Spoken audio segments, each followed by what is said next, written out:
আসল কথাটা হলো এক সাধু বাবা আসছেন এই কৃষ্ণনগরে আমার আতিথেয়তা গ্রহণ করতে।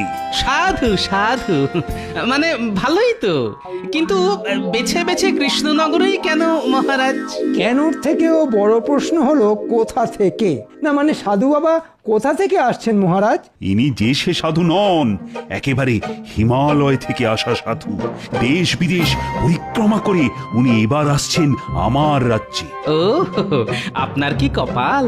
সে যাই হোক, দেখতে হবে বাবার যেন সেবার কোনো ত্রুটি না হয়। না না, হবে না মহারাজ। বাবাকে আমি একেবারে জামাই আদর করে রাখবো, আপনি কিচ্ছু ভাববেন না। না না না, বাবাকে আদর আপ্যায়ন করার জন্য কাউকে প্রয়োজন নেই। মহারানী আর আমি দুজনে মিলেই বাবার যত্ন নেব। তবে তবে কি মহারাজ?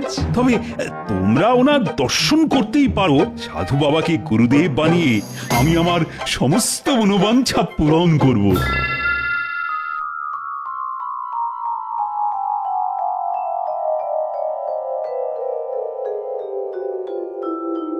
সেই হিমালয় থেকে সাধু বাবা আসছেন বলে কথা। না না না, বেশ পরিপাটি করে ওর থাকার ব্যবস্থা করতে হবে। হ্যাঁ হ্যাঁ, দেখো রানী, গুরুদেব রুষ্ট হলে কিন্তু আমাদের অনিষ্ট হয়ে যাবে। আপনি কিচ্ছু ভাববেন না মহারাজ, আমি